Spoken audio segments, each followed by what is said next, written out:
Now, first I'm going to demonstrate to you some styles of playing, or rather a style of playing on the famous dance tunes of the Kentucky Mountains and elsewhere wherever the five-string banjo has been played. So these will follow without announcement. Some of them I will sing little snatches so you'll get the idea.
Then others like this. On a rocky island, going away to stay. See my candy darling, oh honey, hey.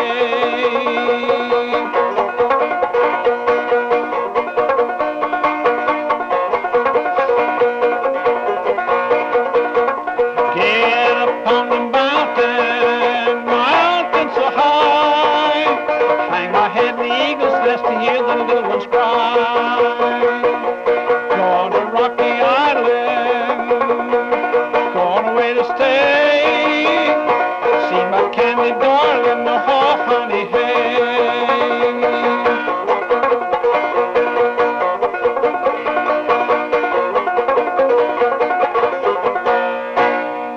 Now those are in the key of C we play. Banjo tuning is, most banjo pickers, five-string banjo pickers, play in the key of C or the key of G. And those are in the key of C. Of course, there's another set of tunes that we play in the key of G. Now, the difference between these tunes and the ballad tunes is that the ballad tunes can be played in the same rhythm but in slower time. And I'll demonstrate that to show you how the ballad goes. This is a few stanzas from the famous song, The Orphan Girl.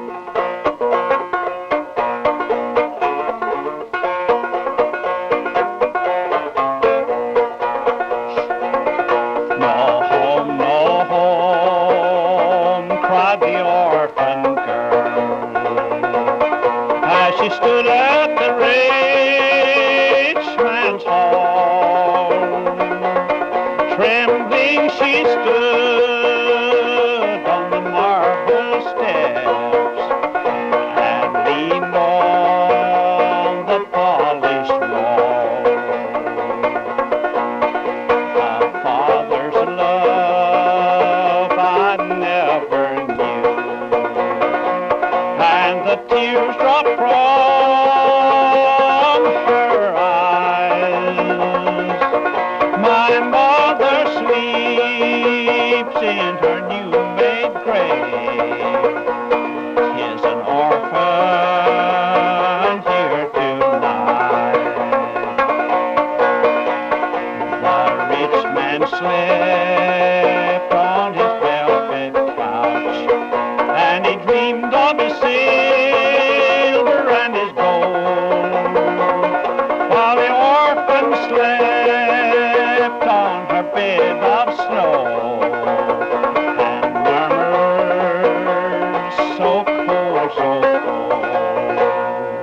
Now you see you can hold on to any position you want to, wherever your emotional feeling needs an outlet, and then go on, but your rhythm keeps going on. And so that's the typical ballad style that has made five-string banjo playing somewhat unique. And as a matter of fact, I don't know many people that play it that way. Now, banjo tuning is a very difficult thing for the typical mountaineer, because he's not educated in the fretting of a banjo by chords, and therefore he has to get as many open strings as he can, so it tunes to suit that. He also wants to get a lower pitch or a higher pitch, and so tuning like this is in the key of C, but he didn't tune it that way. I learned to do this later on. Here's what we did: pull this string up and simply fret this one, not two but one.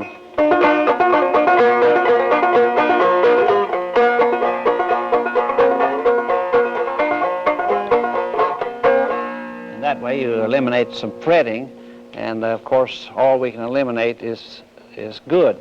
Now the key of G comes another set of tunes entirely.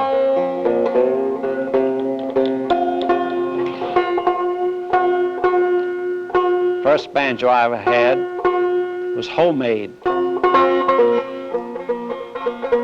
And when the key wouldn't stand, this little one up here,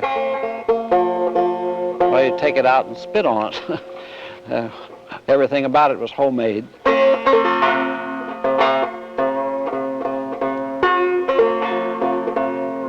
Tuning a banjo is a very artistic thing. It is not only a question of getting the strings right, but you have to get the mood.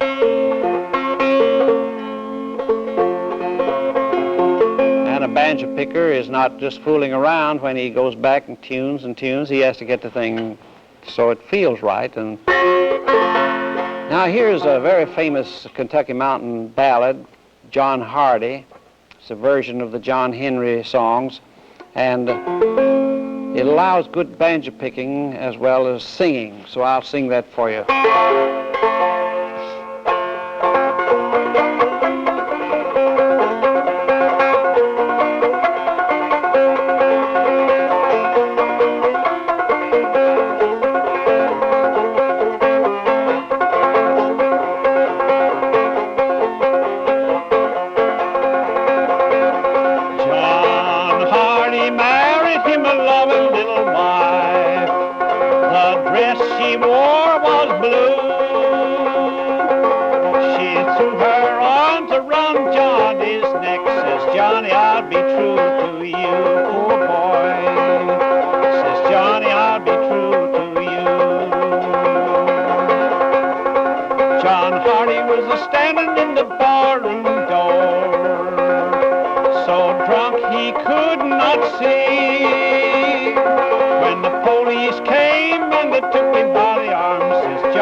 Come and go with me.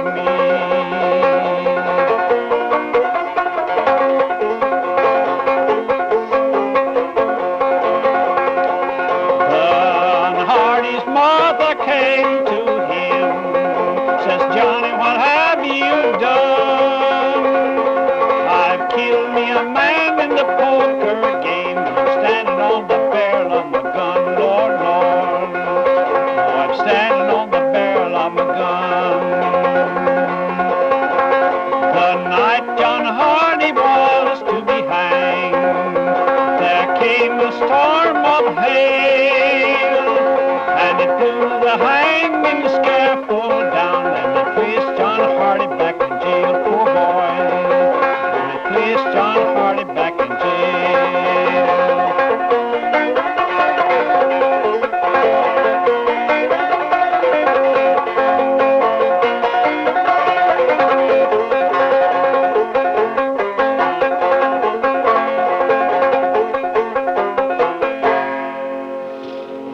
Now, when we were first learning to play, we didn't have any use for these frets on here, so we ordered a banjo from Sears and Roebuck, cost $5.95, and had 31 brackets on it, and we thought that was tops.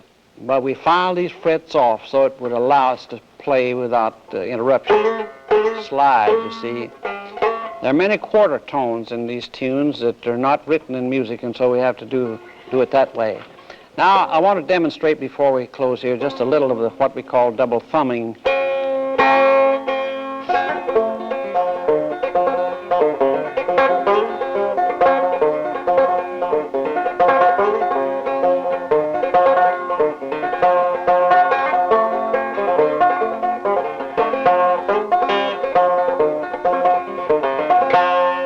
It's not a style of banjo playing that I use a lot, but can do it when I want to practice up on it a little bit. But it helps a great deal in soft background for a song that you want to sing.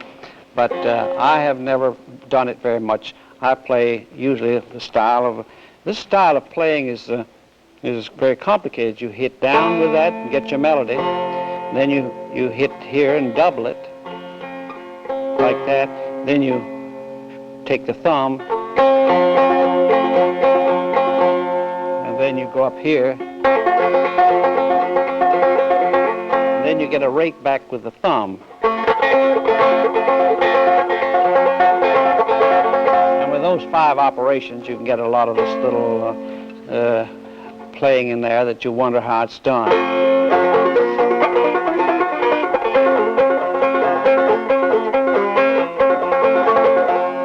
See, some of that's done with the backstroke on the thumb, and it's more like a snare drum stroke than anything else, not very musical. Now I play just one stanza maybe of a ballad here before we close, just to show you how a good slow ballad goes.